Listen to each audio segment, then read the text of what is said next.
Salut à toutes et à tous, mesdames et messieurs, bienvenue dans ce nouveau numéro de Altercation via ces grands sites internet, Vie Nouvelles Médias. C'est avec un grand plaisir dont nous allons devoir essayer de pouvoir réfléchir en nouveau, vous le savez, l'actualité politique en RDC. Justement, suscite débat dans toutes les tendances, il faudrait les dire confondues, et bien il faudrait les dire désormais. Le président élu et confirmé par la Cour constitutionnelle de la République démocratique du Congo s'appelle Félix Antoine Tshilombo Tshisekedi, qui est contesté par justement le meilleur perdant, Martin Fayulu, qui fait partie de la coalition Lamuka avec Jean-Pierre Bemba, Moïse Katumbi. Il faudrait aussi parler de Freddy Matungulu, également toutes les parties prenantes de cette coalition Lamuka. Alors sur ce plateau, nous avons ce grand plaisir de recevoir pour vous un membre de l'UDPS, également l'UDPS qui fait partie de la coalition CACH, donc Cap pour le changement, qui va devoir aussi mettre son avis et c'est un peu de réagir à propos justement de cette contestation. Mais également, il faudrait signaler que l'Union africaine aussi, avant que la Cour constitutionnelle puisse publier les résultats définitifs de la magistrature suprême, avait demandé à la Cour de pouvoir suspendre la publication, ce qui n'a pas été le cas. Mais également, on va essayer de ne pas trop dire avec notre invité qui va essayer de nous amener justement dans ces grands éclaircissements. Question pour nous d'en savoir plus dans cela. Monsieur Christian, bienvenue. Merci Paul Chamala, merci de me recevoir sur ce plateau et aussi bonjour à tous nos téléspectateurs partout dans le monde. Voilà. Monsieur Christian, vous êtes membre de l'UDPS. Je signale ici l'UDPS fait partie de la coalition CACH. Alors quels sont vos sentiments jusque-là? Parce que la Cour constitutionnelle vient de publier définitivement les résultats de la magistrature suprême dont votre président, justement votre candidat est désormais président de la République, monsieur Félix Antoine Tshilombo Tshisekedi. Quelles sont vos impressions, également vos sentiments? Oui, après 37 ans menés par l'UDPS, patronner aujourd'hui la magistrature suprême, comme tout le monde aujourd'hui les constate, notre sentiment est meilleur aujourd'hui parce que la Cour a dit les droits, contrairement à ce que le camp adverse comptait faire. Parce que nous avons vu avec tout le monde que les camps adverses a plus compté sur l'extérieur que l'intérieur. Or, la RDC aujourd'hui, c'est un État souverain. Il a la Cour suprême qui doit prendre des décisions internes. Parce que si vous les constatez ensemble avec moi, ces élections qui viennent de passer en RDC, ils étaient à 100% financés par les gouvernements de la RDC. Donc, le porte-parole Lambert Mende a suggéré que les ingérences externes étaient absco, exotérique et Malaisie. Ensemble, aujourd'hui, la victoire de notre parti, l'Union pour la démocratie et le progrès social, c'est une victoire d'abord pour le peuple congolais et aussi pour les CACH, notre coalition politique. Voilà, il ne faudrait pas aussi oublier que M. Martin Fayulu n'est pas un mauvais perdant, c'est un bon perdant, d'autant qu'il a aussi avec lui justement été voté par une grosse partie justement de la population. Donc il faudrait dire qu'il a fait 6 millions et quelques chiffres là-dessus. Et également Félix Tshisekedi qui était au-dessus justement de la compétition avec 7 millions et quelques chiffres là-dessus. Mais pensez-vous vraiment que le 8 millions de M. Martin Fayulu, justement, il faudrait dire les 8 millions de Congolais qui ont voté pour Martin Fayulu, seraient tout à fait d'accord de pouvoir être dirigé également, tout à fait d'accord de pouvoir accepter justement M. Félix Tshilombo Tshisekedi à la magistrature suprême, d'autant qu'il faudrait dire que ce n'est pas un nombre à négliger. Vous savez, Paul Chamala, d'abord, ce qui est étonnant ici, c'est que le candidat que vous appelez le meilleur perdant, mais pour moi, je considère qu'il est un candidat malheureux, qu'il ait un bon score, comme vous le prétendez. Il est malheureux. Il est comparable à d'autres candidats qui ont fait de 24%. Ce qui est à noter ici d'abord, c'est quoi? Quand vous dites que vous avez fait des 8 millions, vous avez fait les 62 millions, et que vous comptez avoir de preuves, une fois que ces preuves vous sont sollicitées de les prouver, vous vous bloquez. C'est ce qui est exotérique. Parce que quand vous dites quelque chose, vous devez prouver la certitude de la chose en question. Mais c'était contraire avec les candidats perdants, Martin Fayulu, qui a dit qu'il avait de PV, qu'il avait de preuves palpable même. Et devant la Cour suprême, on a vu qu'il a calé. Il comptait plus sur la Senko, il comptait plus l'Union africaine, il comptait plus sur la France. Aujourd'hui, nous constatons que non, la France aujourd'hui lui fait dos. Parce que la France aussi a prouvé l'élection de notre candidat, le meilleur et le président de la République, Félix-Antoine Tshisekedi. Et l'UDPS oublie aussi vite possible ce qu'a été justement le régime de M. Kabila. Il faudrait signaler que l'UDPS a perdu beaucoup de combattants, beaucoup de vies humaines justement ont été justement perdues comme ça. Et bien voilà, aujourd'hui l'UDPS essaie de féliciter M. Kabila. Vous ne voyez pas que c'est aberrant, cela pourrait susciter débat, cela pourrait justement laisser beaucoup de personnes jusque-là je dirais, suspendues en réflexion par rapport à l'acte dont vient de poser l'UDPS de pouvoir féliciter aujourd'hui M. Joseph Kabila. C'est d'ailleurs la question que nous devons éclaircir ici sur votre plateau. Vous savez, on cesse d'être bon quand on renonce d'être meilleur. Kabila, ce n'est pas notre ennemi à 100%. Il a son mauvais côté, il a aussi son bon côté. Aujourd'hui, nous félicitons Kabila. Pourquoi? Parce qu'il a fait quelque chose que même certains dirigeants de l'Afrique ne peuvent pas faire. Vous savez, quelqu'un qui a l'armée à son sein, qui a tous les moyens possibles de s'éterniser au pouvoir, comme les cas avec d'autres prétendants africains aujourd'hui qui sont présidents. Mais Kabila a cédé. Il devait peut-être s'imposer. Il devait imposer son candidat qui est Emmanuel Ramazan Shadari. Mais Kabila a compris que d'abord c'est le peuple qui est gagnant de ces combats. Donc il doit céder. Il doit céder, il ne doit pas s'éterniser au pouvoir. Voilà pourquoi nous, à l'UDPS, nous devons saluer l'acte combien citoyen qui Kabila a posé. Voilà pourquoi nous le disons aujourd'hui que c'est un acte vraiment patriotique. Voilà, beaucoup disent que ce n'est pas question ici de pouvoir féliciter Kabila, de pouvoir justement céder les pouvoirs avec toute facilité, mais plutôt c'est l'UDPS qui se laissait justement, je dirais, intégrer dans le jeu de Kabila, sans pour autant que l'UDPS le sache plutôt.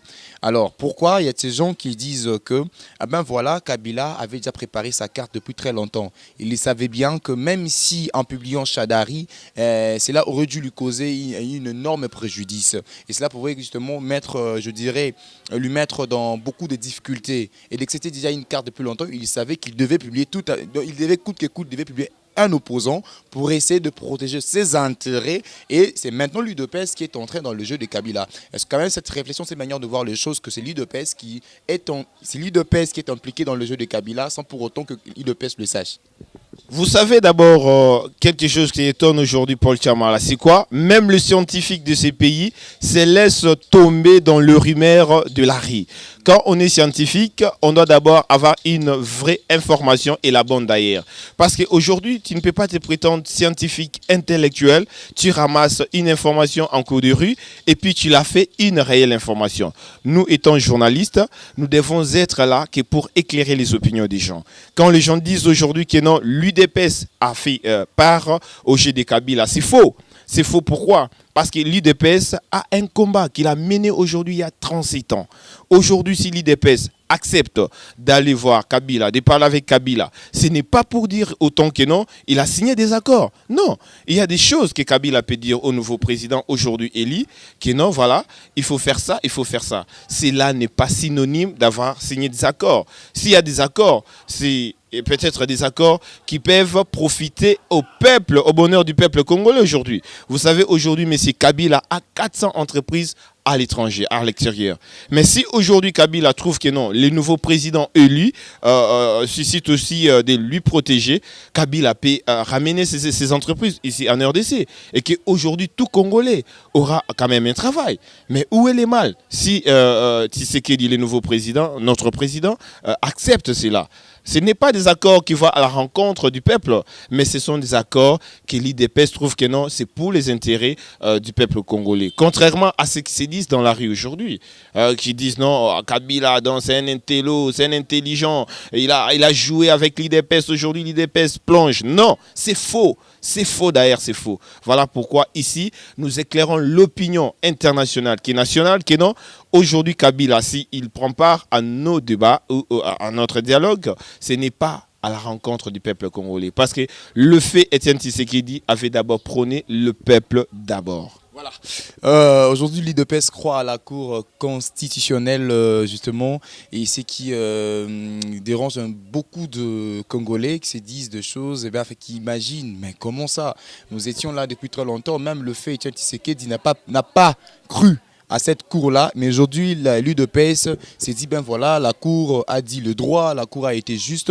Ah ben, je pense que tu vas essayer un peu de brosser là quand tu vas répondre, mais également, il y a un problème justement qui persiste jusque-là, le tribalisme, et l'on sent vraiment ça, ça commence à monter et ça dérange, il faudrait le dire. Et les tribus qui sont engagés dans cette situation-là, il faudrait le dire bien, ce sont les gens du Bandundu, également le Baluba. En tout cas, l'on sent quand même une certaine guerre justement entre ces gens-là. Et nous sommes allés très loin dans nos analyses. On a compris que les deux candidats justement qui faisaient parler d'eux pendant la campagne, il y a un qui est originaire du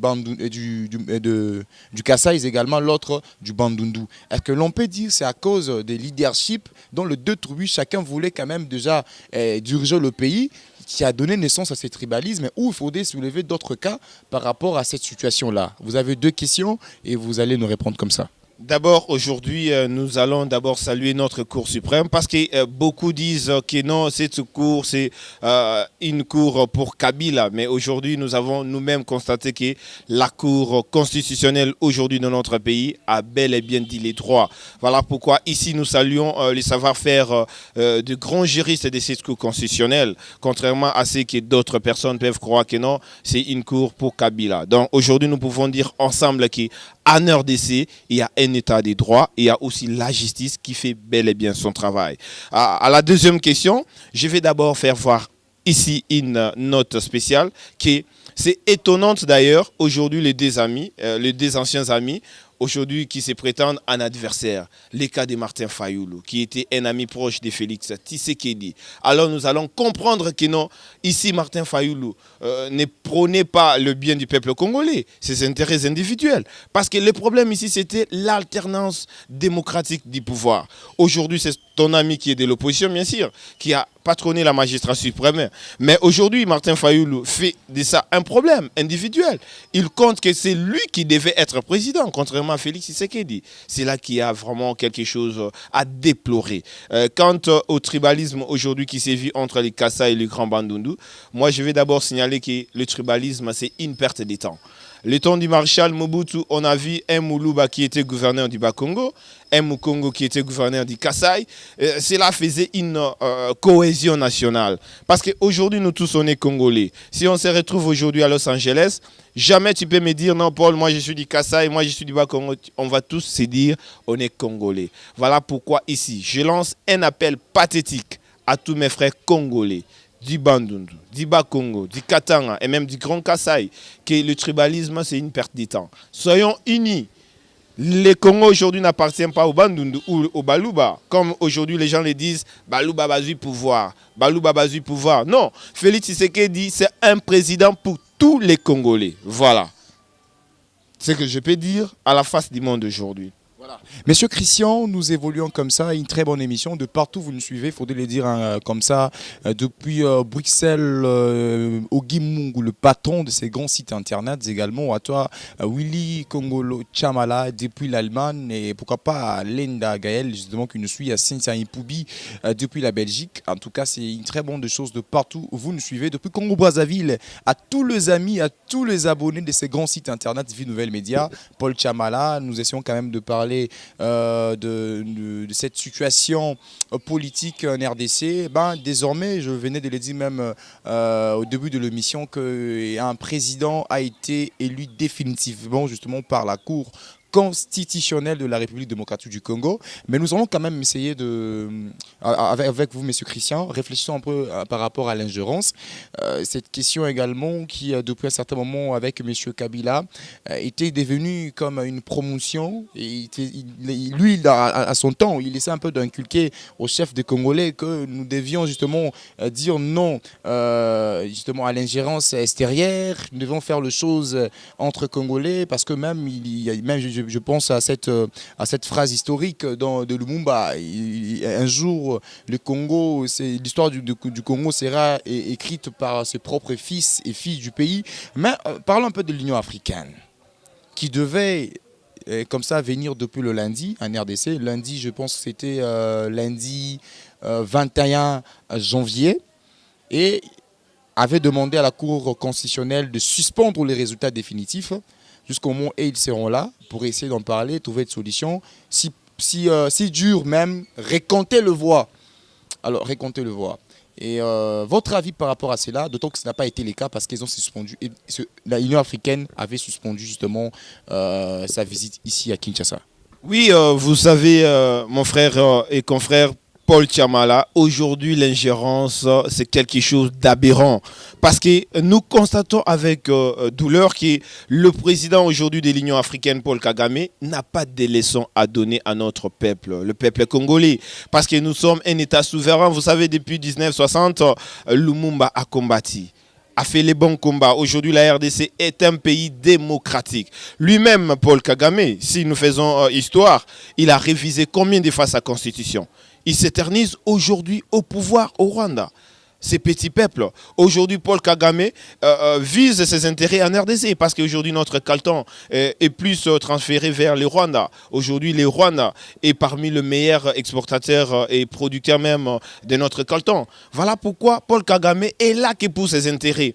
Et le petit peuple comme le Rwanda, il n'a pas des leçons quand même, des leçons morales à donner à un grand Congo comme celui-ci. Aujourd'hui, les Congo de Félix Tshisekedi, les Congo de Kabila, parce que Kabila aujourd'hui a compris qu'au-delà de mes... C'est ce qui choque beaucoup de Congolais. Lorsque vous félicitez Kabila, pour eux, il fallait tuer Kabila, il fallait faire arrêter Kabila. Mais pourquoi vous, au niveau de l'UDPS, aujourd'hui, vous qui avez chanté hier Kabila, ceux qui Yebela, Bandé Sili, vous qui avez chanté Kabila, tu as tué le fils de ce pays, vous qui avez même contesté Kabila, vous qui avez dit même que vous avez mis à même le mur, monsieur Kabila. Mais aujourd'hui, vous félicitez Kabila. Vous ne voyez pas que quelque part, ça nous laisse à beaucoup de questions. Et c'est 8 millions de personnes qui ont voté Fayoulou n'adhèrent pas à votre logique. Vous ne voyez pas que nous attendions un Félix Tshisekedi dans des difficultés pour diriger ces grands pays. Ne voyez-vous pas que c'est trop bizarre un peu les choses?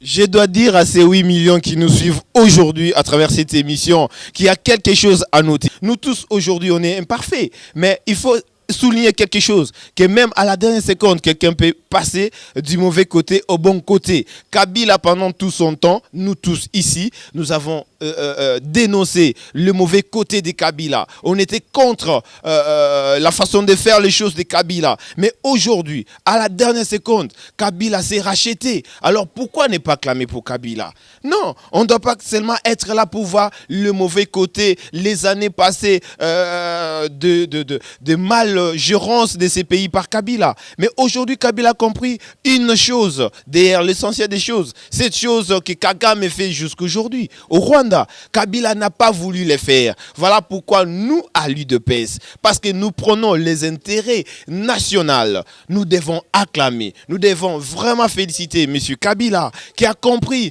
que ce combat que l'UDPS aujourd'hui mène, c'est un bon combat. Ce n'est pas un combat pour les individus, ce n'est pas un combat pour un camp quelconque, mais c'est un combat pour le peuple congolais. Comme Kabila a compris notre combat, nous aussi de notre part, nous devons riposter en disant non, Kabila c'est un père de la démocratie en Afrique. Il n'a pas voulu faire comme ce père aujourd'hui. Il n'a pas voulu faire comme Kagame qui devait venir lundi, mais il a compris que non, en RDC, il y a le grand juriste qui dit les droits. Il a même cessé de venir. Il a changé les langages. Et la France qui les soutenait aujourd'hui, la France a proclamé, la France a acclamé, la France a adhéré et la France a compris qu'il doit participer à l'investiture de notre président. Voilà pourquoi les 8 millions qui nous suivent aujourd'hui à l'UDPS, les 6 millions bien sûr qui nous suivent aujourd'hui à travers ces médias, ils doivent comprendre que nous félicitons Kabila pour une chose. Il a adhéré au 37e année de combat de la démocratie que prône l'UDPS aujourd'hui. Voilà, quelque chose également qui s'est dit toujours, pas toujours dans le sens du tribalisme et qui jusque-là nous constatons. Il y a d'autres personnes qui disent que Félix sera le président de Luba, hein, donc de Balouba. Et ce sont plus de Balouba qui veulent que Félix soit là. D'autres buts n'ont pas voulu de lui. Et s'il pouvait dire quelque chose là-dessus, est-ce qu'il va simplement gérer les Kasaï? Parce que le Congo n'est pas les Kasaï. Vous savez, quand Corneille Nangaa, le président de notre commission électorale nationale indépendante, a proclamé les résultats provisoires, notre président aujourd'hui, qui est président de tous les Congolais, Félix Antoine Tshilombo Tshisekedi, a fait une descente à notre base qui se trouve à la 10e rue Limité.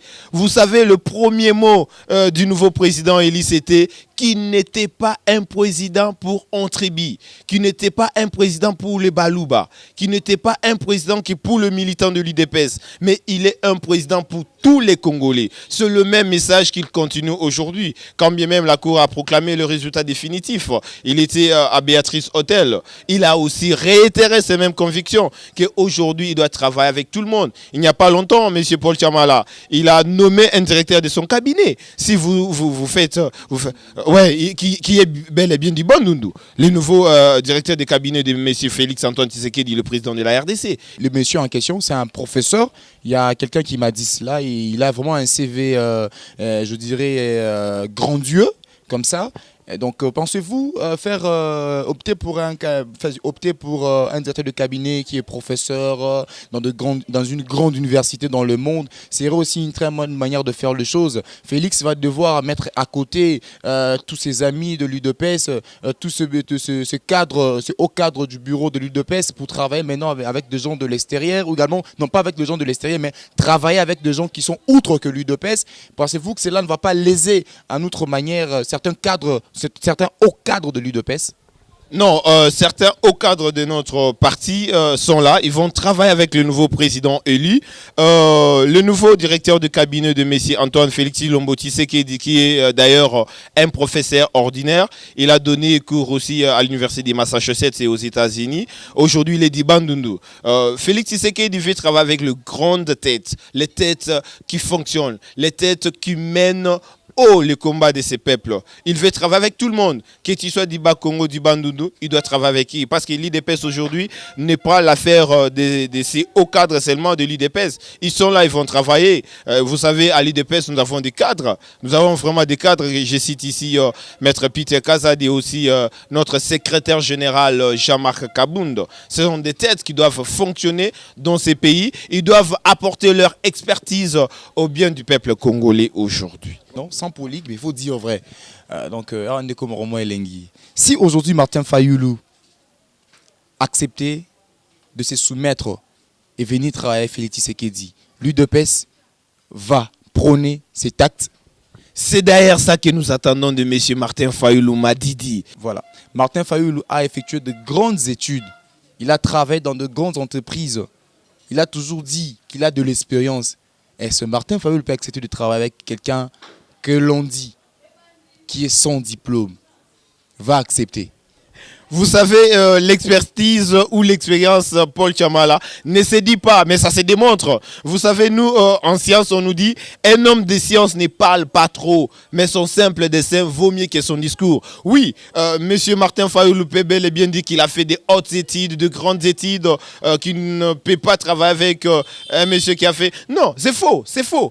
Ils doivent nous montrer cela en venant travailler avec celui qui prétend ne pas avoir fait des hautes études. Il doit venir et nous devons les voir ensemble. Ce n'est pas rester dans son côté. Vous pensez que Martin Fayulu peut accepter que Félix soit son président?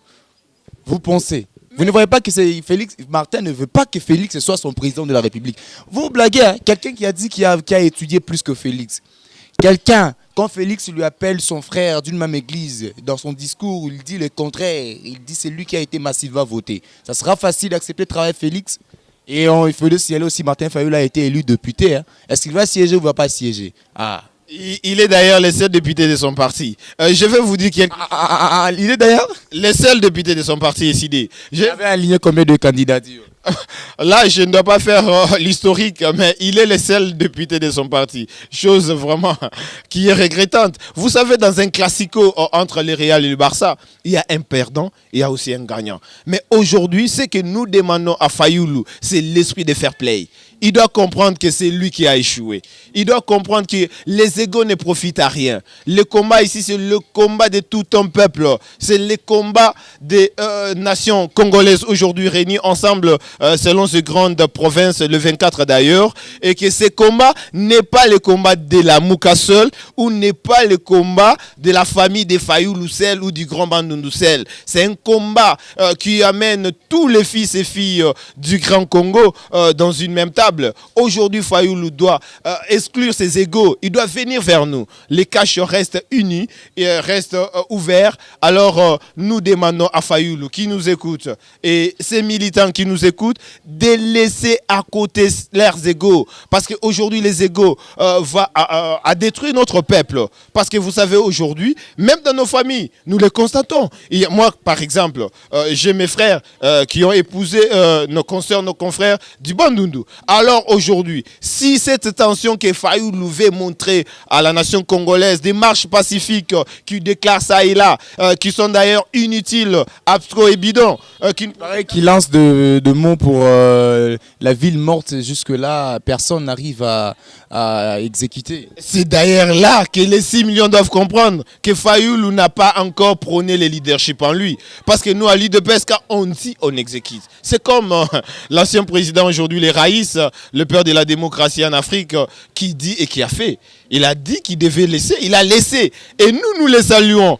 Pas dans les mauvais sens. Mais monsieur Christian, pourquoi seulement le bâtonnier Mukendi devait être du côté de l'UDPS? C'est parce qu'il est Moulouba. Hein? On ne pouvait pas le bâtonnier Mukendi, pouvait aussi défendre Fayoulou. D'ailleurs, c'est quelque chose qu'on on s'est dit même que la corporation des avocats qui était pour soutenir l'UDPS, il n'y avait que de Balouba et de Balouba. Et l'on sait le tribalisme chez vous, le Balouba. N'est-ce pas que c'est vrai ça? Monsieur Paul Chamala, les goûts et les couleurs ne se discutent pas. Si on a trouvé que les bâtonniers Mukendi étaient compétents à ce niveau du débat, on ne devait que prendre les bâtonniers Mukendi. On ne devait pas dire que non, parce que Azamou Louba, parce que patati patata. Non, on a compris que les bâtonniers Mukendi, c'est un grand caïman dans ces pays, bien qu'il ait dit Kassai, bien que les autres caïmans, les juristes qui faisaient la corporation de notre défense devant la Cour constitutionnelle étaient à majorité du Kassai. Ce n'est pas autant pour dire que non, nous avons prôné le tribalisme. Non. S'il y avait un bâtonnier, un grand bâtonnier que nous, de notre camp, on prétendait qu'il était... Il y avait aussi le maître Mayo Mambeke de l'UNC qui n'est pas Moulouba, il faisait partie.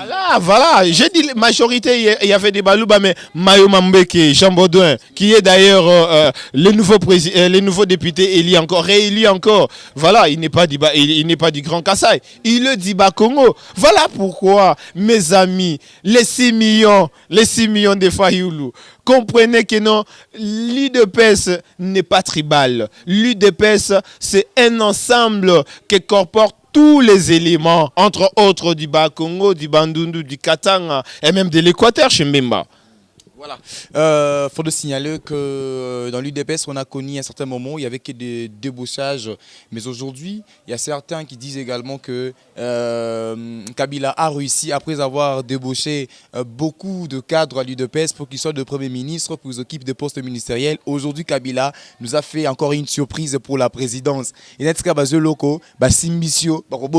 ça peut être possible aujourd'hui que Kabila puisse dire aussi à Félix, bon, c'est fini, je vais récupérer justement ma place, je t'avais donné pour simplement faire exécuter mon jet, donner lieu à une planification simplement qui pourrait me permettre justement de m'échapper à ce dont était justement l'objet de mon arrestation, de par beaucoup de crimes justement qui a toujours été justement signalé, que Kabila dans ça, Kabila ainsi machin. Donc tu peux dire quelque chose par là? Ok, on doit signaler quelque chose. Aujourd'hui, il y a des prophètes, bon, moi je peux aller très loin, si vous permettez les termes, les soi-disant prophètes, qui ont signé quelque chose que Aucun Moulouba ne sera président de ces pays. Chose grave, Paul Chamala. Les autres spéculations ont dit que les Balouba devaient se limiter qu'au poste ministériel. Chose grave. Mais je vais noter quelque chose ici. Le président Félix, il n'y a pas pour longtemps, il était à Pretoria en Afrique du Sud. Il y a un grand homme de Dieu qui a dit que lui devait être le président de ces pays. C'est un grand prophète en Afrique du Sud aujourd'hui qui a dit ça. Mais quand il est venu, vous savez, tout pouvoir vient de Dieu. Au-delà de nos votes, mais c'est Dieu qui a le dernier mot. C'est Dieu qui peut donner les pouvoirs aux humains. Parce qu'aujourd'hui, si c'était Fayoulou qui devait automatiquement être président de ces pays, quoi qu'Etena Mordikis, il devait l'être.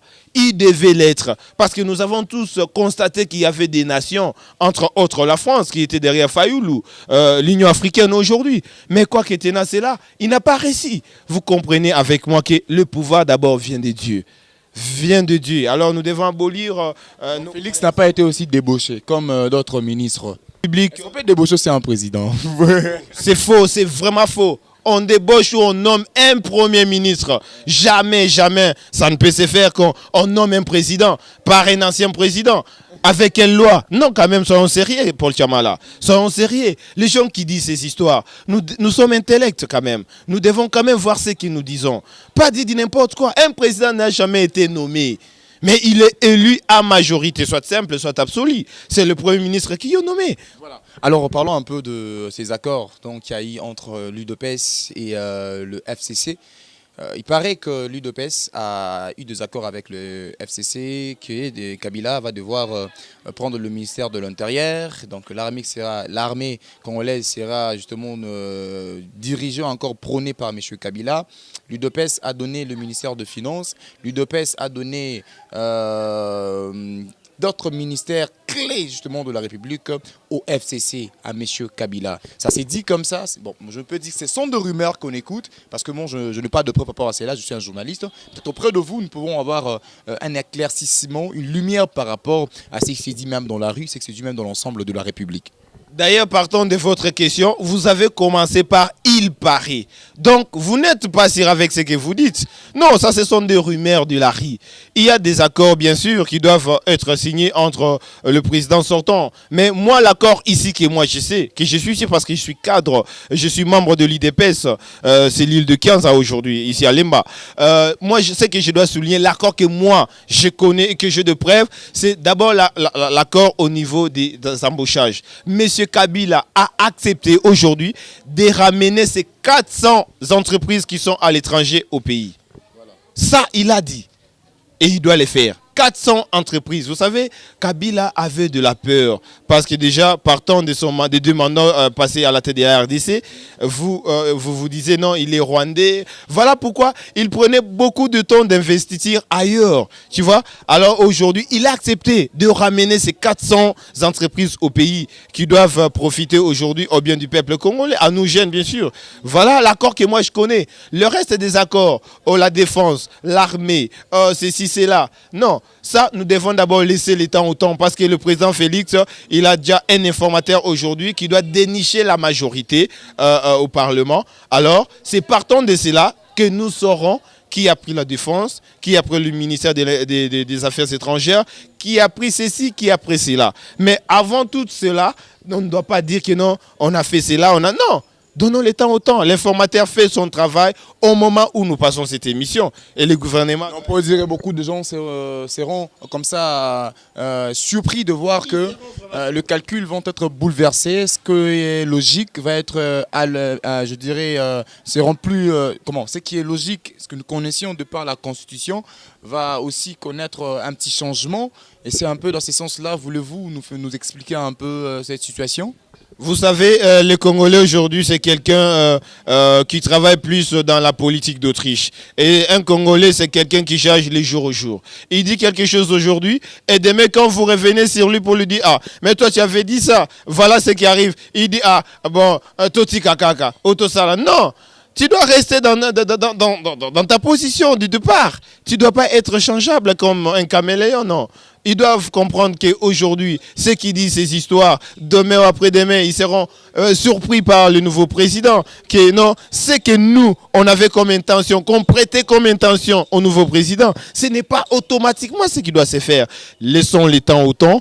Le nouveau président va prêter serment dans 72 heures, déjà c'est jeudi, et le gouvernement sera déjà formé parce que l'informateur fait déjà son travail. Il y aura des alliances que le cash fera avec d'autres partis politiques parce qu'il y a d'autres qui ont démissionné du côté FCC.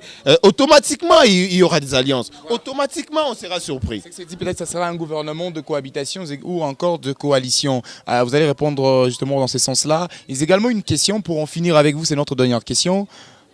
Comment trouvez-vous l'avenir de M. Vital Kamerhe? Parce qu'avec lui, vous, l'UDPS, vous avez fait un accord de Nairobi qui fait de M. Vital Kamerhe, qui devait faire de M. Vital Kamerhe le Premier ministre. Est-ce qu'il est encore possible de vivre justement l'application de cet accord qui donne la primature à M. Vital Kamerhe de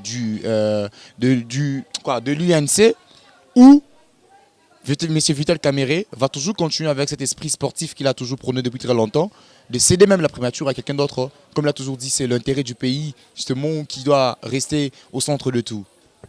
Vous savez, je salue d'abord le courage et le combat du président Vital Kamerhe, parce que c'est un homme politique qui a un esprit sportif. Lui-même, il avait déjà compris que non, comme aujourd'hui l'UDPS n'a pas la majorité au Parlement, il a dit qu'il n'en fera pas un problème. S'il n'obtient pas la primature, il peut aller ailleurs. Voilà pourquoi aujourd'hui, si l'informateur qui fait son travail, qui n'a pas déniché la majorité de notre côté, Vital Kamerhe n'en fera pas un problème de ne pas être Premier ministre de ces pays. Il sera embauché ou il aura d'autres postes au Parlement. Il peut être le président de l'Assemblée nationale. Il y a autre ministère aujourd'hui qui peut aussi occuper. Voilà un peu sur ce qui concerne nos alliances avec l'UNC. Votre dernier mot pour qu'on finisse par rapport à tout ce dont on s'est dit ici sur ce plateau, et si vous pouvez vous donner une ou deux maîtresses. Voilà, je reviens, je réitère encore mes compliments à tous les téléspectateurs qui nous suivent partout dans le monde, qui aiment cette émission présentée par Paul Chamala, qu'aujourd'hui le Congo a un 5e président nouvellement élu, qui est la personne de M. Félix Antoine Tshilombo Tshisekedi, qui a bien voulu de travailler avec tous les Congolais. Bannissons le tribalisme, soyons unis, ayons un même esprit, parce que le tribalisme c'est une perte de temps, et venons ensemble, travaillons et soutenons le nouveau président élu, et merci à tout le monde. Voilà, merci à tout le monde. Félix Tshisekedi qui est le 5e de sa famille, désormais le 5e président de la République. Il faudrait dire également que non, et il a fait de 5-5. Le même jour de sa publication, Vita Club, un club justement République du Congo, avait gagné avec 5-0. Le score était de 5-0. Le même jour de la publication définitive de la Cour constitutionnelle. Également, Félix Tshisekedi a surpris des gens qu'avec le chiffre 5-5, il a aussi 5 ans. Son âge, donc de 5, attendions-nous voir. Est-ce que la prophétie de Simon Kimbangu va être au rendez-vous? La question marque jusque-là. On se fixe au rendez-vous très prochainement. Abonnez-vous massivement. J'ai eu Bokalo, mon ami, était là pour l'assistance. Michel, merci beaucoup pour ton travail de titan. Que le boss Ogi Mungu ne cesse de penser à Michel. C'est un travailleur, c'est un bosseur, ces messieurs. Et c'était un grand plaisir. Ogi Mungu, le boss Ogi Mungu. Prochainement, bye bye.